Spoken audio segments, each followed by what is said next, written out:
Welcome back to my YouTube channel મહે ખડપતિ vlogs. આજે છે ટ્રીપનો અમારો ચોથો દિવસ। સવાર છે અમારી વીરપુરમાં, સાંજે અમે દર્શન કરી આવ્યા હતા અને આજે છે પૂનમ, તો અમે પાછા દર્શન કરવા ચાલ્યા છે। અને મારી ભાભી છે મસ્ત રેડી થઈ ગઈ છે। આ મારા પપ્પા હાય કરો, રેડી થઈ ગયા છે મારા પપ્પા પણ। આયરી મારી મમ્મી તે પણ રેડી થઈ ગઈ છે। આ છે મારો ભાઈ સોહમ જે રેડી થઈ ચૂક્યો છે। પીઓ બિસ્લરી તેજુબેન પણ મસ્ત રેડી થઈ ગયા છે। આ છે આજનો મારો આજનો લુક મસ્ત ને છે અમે વીરપુરમાં।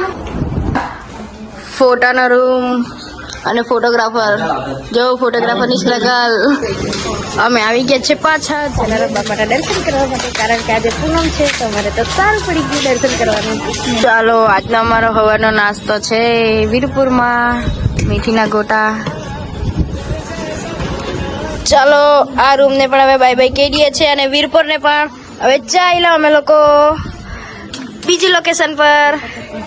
ચાલો ખાવા આવ્યા છે ભાઈ। ખુરશીનું સેટિંગ જ નથી થતું, ખુરશી સેટિંગ જ નથી થતી, જગા જ નહીં મળે।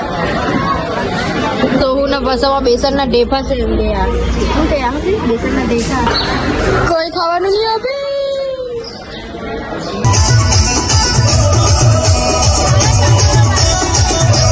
हैं? ये क्या हो गया? ये क्या सुन रहा हूँ?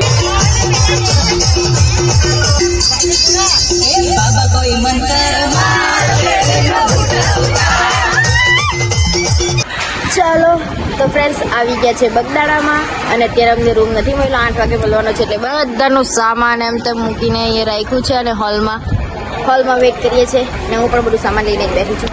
મેં પહેલાં ગઈ આવી, ફ્રેશ થઈ આવી ને હવે ચાલ્યા છે દર્શન કરવા માટે।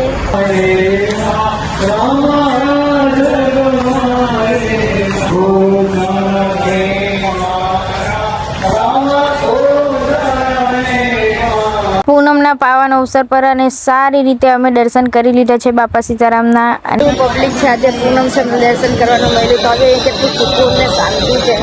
કેટલા માણસ છે પણ કોઈ કચાટ નહીં મળે, એટલું મસ્ત ક્યુટ પપ્પી મળ્યું છે અમને। જો ગાઈસ ચોટલી પણ વારેલી છે એની તો।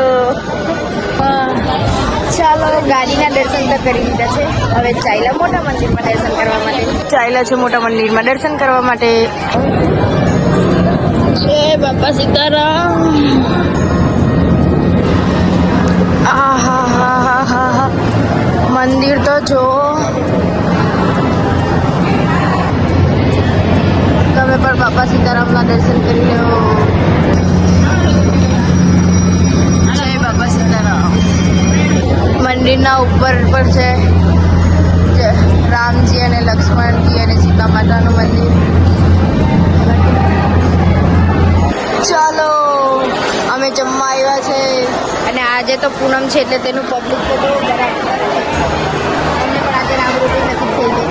ચાલો આજનું જમવાનું બાપા સીતારામના ધામમાં બગદાણામાં। ચાલો આજની પથારી અહીંયા છે અમારી બગદાણામાં।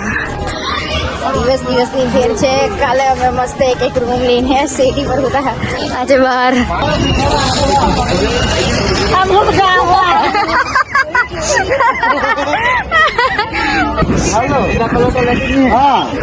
જૂના પુરાના ફોન।